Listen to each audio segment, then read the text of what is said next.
Warranty में AC repairing के मांगे पैसे, उपभोक्ता आयोग ने कंपनी पर लगाया जुर्माना। सोनू माइंस में 40 साल बाद बिना हड़ताल शुरू हुआ लाइमस्टोन परिवहन। जैसलमेर जिला अस्पताल में अवैध पार्किंग से बड़ी परेशानी।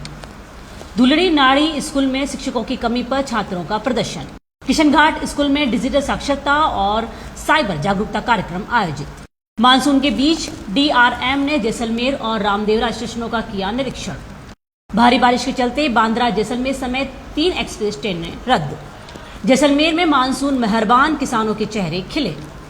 नमस्कार, मैं हूं योगिता सोनी और आप देख रहे हैं डेजर्ट स्टॉर्म न्यूज। ये थे अब तक की खास खबरें और अब खबरें विस्तार से। वारंटी में एसी रिपेयरिंग के मांगे पैसे, उपभोक्ता आयोग ने कंपनी पर लगाया जुर्माना। जैसलमेर जिला उपभोक्ता आयोग ने वारंटी अवधि के दौरान एसी की खराबी दूर नहीं करने और सर्विस के नाम पर उपभोक्ता से पैसे मांगने के मामले में गोदरेज कंपनी के खिलाफ फैसला सुनाया है। आयोग ने कंपनी को 15 दिनों के भीतर सभी कमियां दूर करने, उपभोक्ता को राहत देने और निर्धारित जुर्माना अदा करने के आदेश दिए हैं। साथ ही कहा है कि वारंटी अवधि में उपभोक्ता से अतिरिक्त राशि वसूलना अनुचित व्यापारिक व्यवहार है। सोनू माइंस में 40 साल बाद बिना हड़ताल शुरू हुआ लाइमस्टोन परिवहन। जैसलमेर के सोनू माइंस क्षेत्र में 40 वर्षों के इतिहास में पहली बार बिना हड़ताल के लाइमस्टोन परिवहन कार्य शुरू हो गया है। ट्रक और डंपर ऑपरेट एसोसिएशन और कंपनी के बीच आपसी सहमति बनने के बाद भुगतान, डीजल दर और स्थानीय रोजगार सहित विभिन्न मुद्दों पर समझौता हुआ। दोनों पक्षों ने संवाद और सहयोग से विवाद सुलझाते हुए शांतिपूर्ण माहौल में परिवहन कार्य शुरू किया। जैसलमेर जिला अस्पताल में अवैध पार्किंग से बढ़ी परेशानी। जैसलमेर के सरकारी चिकित्सालय परिसर में ट्रामा सेंटर के लेकर प्रसूता विभाग तक मुख्य मार्ग अवैध पार्किंग का अड्डा बन गया है। अस्पताल के भीतर वाहनों की अव्यवस्थित पार्किंग के कारण मरीजों, परिजनों और एम्बुलेंस की आवाजाही प्रभावित हो रही है।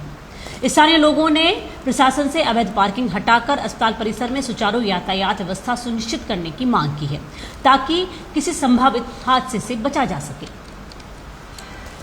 दुलड़ी नाड़ी स्कूल में शिक्षकों की कमी, छात्रों का प्रदर्शन। जैसलमेर जिले के भड़ियाना क्षेत्र स्थित राजकीय उच्च माध्यमिक विद्यालय में शिक्षकों की कमी से नाराज छात्रों और ग्रामीणों ने स्कूल के मुख्य द्वार पर ताला लगाकर विरोध प्रदर्शन किया है। प्रदर्शनकारियों का आरोप है कि 12वीं तक के इस विद्यालय में स्वीकृत 19 पदों के मुकाबले केवल 3 शिक्षक कार्यरत हैं, जिससे विद्यार्थियों की पढ़ाई बुरी तरह से प्रभावित हो रही है। उन्होंने शिक्षा विभाग से जल्द शिक्षकों की नियुक्ति की मांग की है।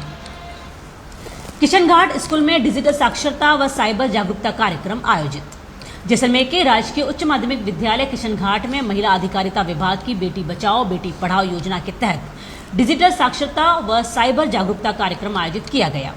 कार्यक्रम में छात्राओं को साइबर सुरक्षा, ऑनलाइन फ्रॉड से बचाव, सोशल मीडिया के सुरक्षित उपयोग और हेल्पलाइन 1930 1098 और 112 की जानकारी दी गई।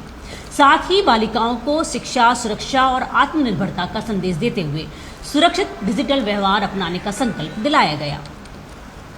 मानसून के बीच डीआरएम ने जैसलमेर और रामदेवरा स्टेशनों का किया निरीक्षण। जोधपुर मंडल रेल प्रबंधक अनुराग त्रिपाठी ने मानसून के दौरान सुरक्षित रेल संचालन सुनिश्चित करने के लिए जैसलमेर और रामदेवरा रेलवे स्टेशनों का निरीक्षण किया। उन्होंने यात्री सुविधाओं, सफाई व्यवस्था, जल निकासी और सुरक्षा इंतजामों का जायजा लिया। अधिकारियों को सभी कमियां तत्काल दूर करने के निर्देश भी दिए गए।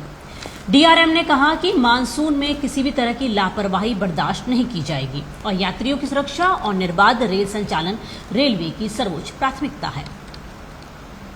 भारी बारिश के चलते बांद्रा जैसलमेर समेत 3 एक्सप्रेस ट्रेनें रद्द। पश्चिमी रेलवे के घोलवड़ उमरगाम रोड रेलखंड के बीच पुल संख्या 203 पर पानी का स्तर खतरे के निशान तक पहुंचने के कारण रेलवे ने एहतियातन इस मार्ग पर रेल संचालन अस्थायी रूप से रोक दिया है। इसके चलते बांद्रा जैसलमेर एक्सप्रेस सहित 3 एक्सप्रेस ट्रेनों को रद्द कर दिया गया है।